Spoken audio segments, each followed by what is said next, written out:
Then this is something important. தெரியுதில்ல அங்கேருந்து பார்க்குறதுக்கு. ஃபாஸ்ட்டாக நோட்ஸ் எடுத்துக்கங்க. இதுலேருந்து சிம்பிளாக இருக்கிற மாதிரி இருக்கும். பட் இது அப்படியே எடுத்துக்கணும்னு அவசியம் இல்லை. நான் இது ஸ்லைடை ஷேர் பண்ணிடுவேன். பட் நீங்கள் எழுதுங்க, ஷார்ட் ஃபார்ம் எழுதுங்க. பாப்புலேஷன் கம்போசிஷன், இது நீங்கள் குரூப் 2ல் குரூப் 1ல் மெயின்ஸில் எழுதும்போது இந்த ஆஸ்பெக்டில் உங்களுக்கு ஒரு பாயிண்ட் கிடைக்கல அப்படின்னா இந்த ஹெட்டிங்கில் யோசிச்சிங்கனாலே உங்களுக்கு பாயிண்ட் வந்துடும் ஆட்டோமேட்டிக்காக. ஓகே, ஸோ அதுக்காக அட்லீஸ்ட் இந்த ஹெட்டிங் மட்டுமாவது எழுதுங்க.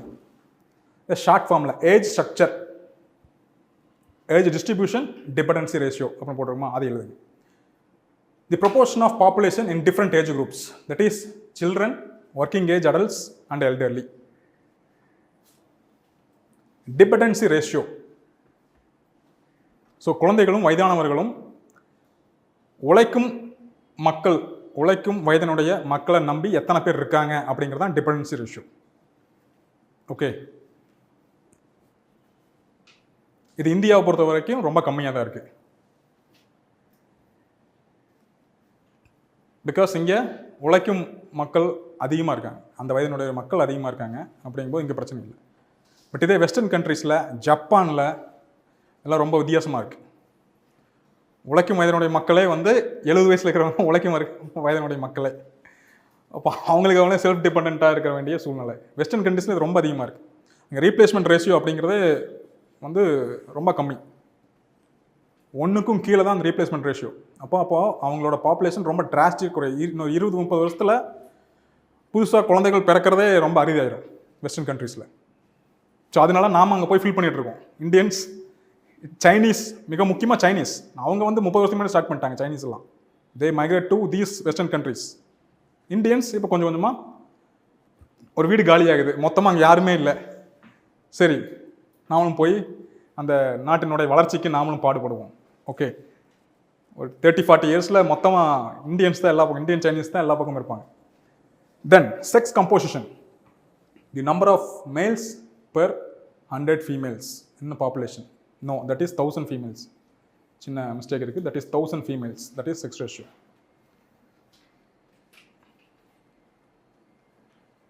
ஆயிரம் ஆண்களுக்கு எவ்வளோ பெண்கள் இருக்காங்க அப்படிங்கிறது. Gender balance, overall distribution of males and females in various age groups. Then marital status, single, married, divorced, widowed and separated.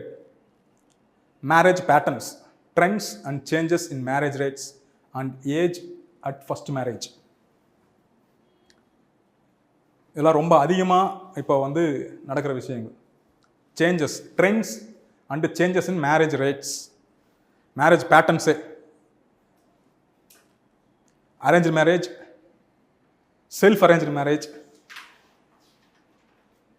Living together, இது மாதிரி நிறையா மாற்றங்கள் ஏற்பட்டுகிட்டே இருக்குது. ஸோ அதையும் நம்ம கணக்கில் எடுத்துக்கணும். பிகாஸ் சுப்ரீம் கோர்ட்டு ரீசெண்டாக நிறைய ஜட்ஜ்மெண்ட்ஸ் கொடுத்துட்டே இருக்காங்க. ஏன்னா இது நிறைய பிரச்சனை ஆகிட்டு இருக்கு. இந்த லிவிங் இன் ரிலேஷன்ஷிப்பில் நிறைய பிரச்சனை ஆகுது. நீங்கள் பார்த்தீங்கன்னா டெல்லியில், மும்பையில் ஒரு சில மாதங்களுக்கு முன்னாடி பெரிய பிரச்சனை ஆச்சு. லிவ் இன் ரிலேஷன்ஷிப்பில் இருக்கிற அந்த பெண்ணை யாரும் கேள்வி கேட்குறக்கு ஆள் இல்லை.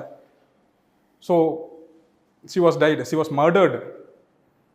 ஸோ அப்படிங்கும்போது இது மாதிரி நிறையா நகரங்களில் நிறையா இது மாதிரி பிரச்சனை ஆகுது. ஸோ அதுக்கு ரூல்ஸ் கொண்டு வராங்க. ஏன்னா இப்போ வரைக்கும் இந்தியாவில் ஒரு மேரேஜ் ஆனவங்களுக்கு, பதிவு செய்யப்பட்ட திருமணங்களுக்கு ஒரு application of rules and laws இருக்குது. பட் அப்படி இல்லாத லிவ் இன் ரிலேஷன்ஷிப்புக்கு எந்த லாஸுமே இல்லை. அப்படிங்கும்போது அவங்க ரொம்ப டேஞ்சரான கண்டிஷன் இருக்காங்க. ஸோ அதுக்கான லாஸ் இங்கே உருவாக்கப்படுது புதுசாக. ஸோ அதை அப்பப்போ நோட் பண்ணிகிட்டே இருக்கும். தென் எத்னிசிட்டி அண்ட் ரேஸ், இன ரீதியாக, ஜாதி ரீதியாக மக்கள் எப்படி பரவி இருக்காங்க. Education level,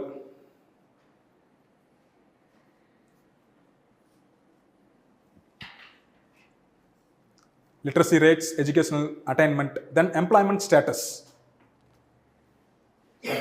labor force participation. அதாவது எத்தனை பேர் வேலை செய்யறதுக்கு தயாராக இருக்கிறாங்க அல்லது வேலை செஞ்சுட்டு இருக்காங்க, இந்த வேலை செய்யும் வயதில் எத்தனை பேர் இருக்காங்க.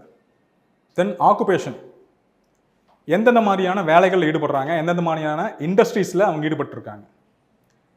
பிரைமரி ஆக்டிவிட்டீஸில், அதாவது விவசாயம் சார்ந்த தொழில்கள் இருக்கிறாங்களா, அல்லது உற்பத்தி சார்ந்த தொழில்கள் இருக்காங்களா, அல்லது சேவை துறைகளில் தொழில்களில் இருக்கிறாங்களா அப்படிங்கிறத நம்ம தெரிஞ்சுக்கிட்டோம்னா it is very much useful for taking decisions and implementing policies. Then unemployment rate ரொம்ப முக்கியமானது. அன்எம்ப்ளாய்மெண்ட் ரேட்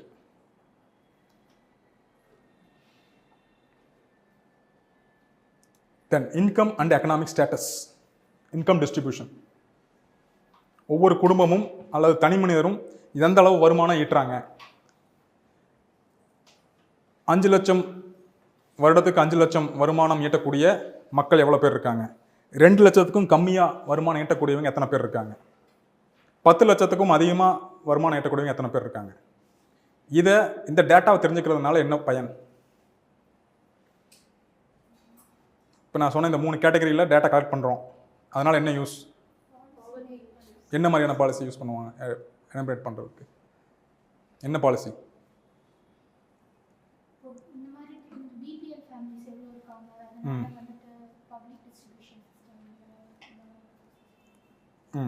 ஓகே, அது பாலிசிஸ். அது இம்ப்ளிமெண்ட் பண்ணுறதுக்கு எப்படி இம்ப்ளிமெண்ட் பண்ணுவாங்க? Public distribution system. ஓகே, அரிசி எத்தனை ரூபாய்க்கு போடுறாங்க தமிழ்நாட்டில்? சர்க்கரை எவ்வளோ ரேஷன் கடையில்? 25. அரிசி ஃப்ரீ. ஓகே, ஃப்ரீயாக எப்படி கொடுக்க முடியுது? அது கவர்மெண்ட்னால எப்படி ஃப்ரீயாக அரிசி கொடுக்க முடியும்? 25 ரூபாயா சர்க்கரையினுடைய சர்க்கரை உற்பத்தியோட காஸ்ட் என்ன வரும்? வெளி சர்க்கரை எவ்வளோ? ப்ரைவேட்டில் சர்க்கரை எவ்வளோ? 45. அப்போ கவர்மெண்ட் 25 ரூபா கொடுக்குது, 20 ரூபா யார் கொடுக்குறா? நான் என்ன கேட்க வரேன்னா இன்கம் டேக்ஸ், அதான் கேட்க வரேன். ஸோ இன்கம் டேக்ஸு எந்த அளவுக்கு இன்கம் டேக்ஸ் போட முடியும், அது எத்தனை பேருக்கு மேலே போட முடியும், அது வர்ற அந்த இன்கம் டேக்ஸ் வச்சு என்ன மாதிரியான இன்கம் டேக்ஸ் மட்டும் கிடையாது, ஜிஎஸ்டியும். ஓகே, இன்டெரக்ட் டேக்ஸ் ஜிஎஸ்டியும் இம்ப்ளிமெண்ட் பண்ண போடுறதுனால அந்த காசு வச்சு தான் இதெல்லாமே பண்ண முடியும். ஓகே, ஸோ அந்த ரேட்டு இன்கம் டிஸ்ட்ரிபியூஷன், இன்கம்மோட கேட்டகரிஸை நம்ம பிரித்து அந்த டேட்டாஸ் எடுத்தோம்னா தான் நம்ம டேக்ஸ் கலெக்ட் பண்ணுறதுக்கு ஈஸியாக இருக்கும்.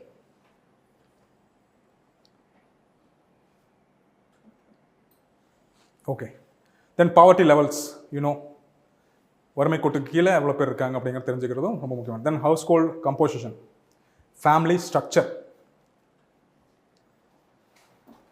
தென் மைக்ரேஷன் ஸ்டேட்டஸ், குடிபெயர்தல், இடம்பெயர்தல்,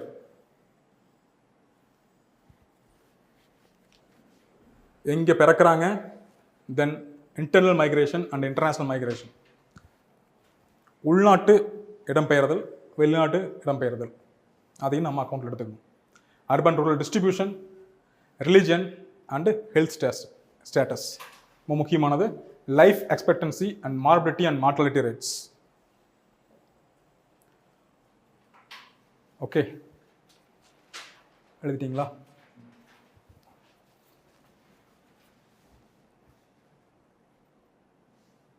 India's population composition. Fact.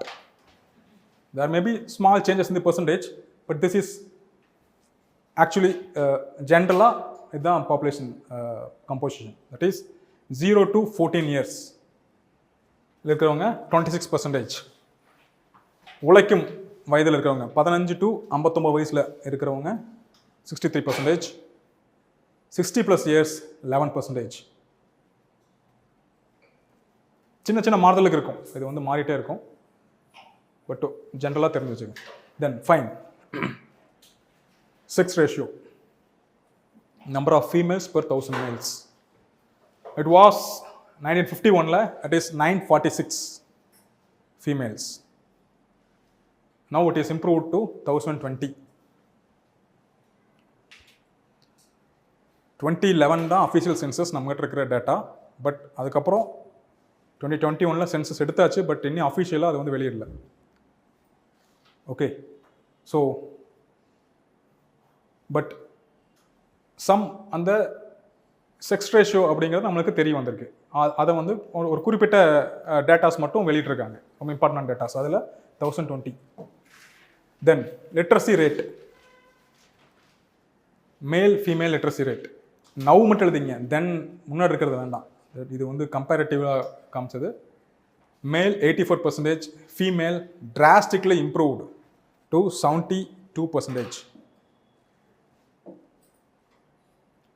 ரொம்ப முக்கியமானது, கொஸ்டின்ஸ் கேட்கறதுக்கு வாய்ப்புள்ள area. Child sex ratio. Okay, child sex ratio means 0 to 6 years. இது வந்து 2011 டேட்டா. 2011 படி அப்படின்னு எழுதிங்க. டாப் 5 ஸ்டேட்ஸ் சைல்டு செக்ஸ் ரேஷியோவில் number 1 state Arunachal Pradesh. Simply read and right, அது வந்து லிட்ரஸி ரேட் பற்றி பார்த்தோம்னா சூப்பராக இருக்குது. தமிழ்நாடு எல்லாமே நல்ல லிட்ரஸி ரேட். பட் அந்த எழுதுறதையும் படிக்கிறதையும் ப்ராசஸ் பண்ணி திங்க் பண்ணி அதனால் முடிவெடுக்கிறது அப்படிங்கிறது இங்கே பெரிய பிரச்சனையாக இருக்குது இல்லையா? லிட்ரஸி ரேட்டு மட்டும் நம்ம வந்து பெருமை கொள்ளக்கூடிய வகையில் அது வந்து சிறப்பாக இருக்குது அப்படின்னு சொல்லிட முடியாது. ஃபீமேல் லிட்ரஸி ரேட் இப்போ தான் பார்த்தோம் 74-72%.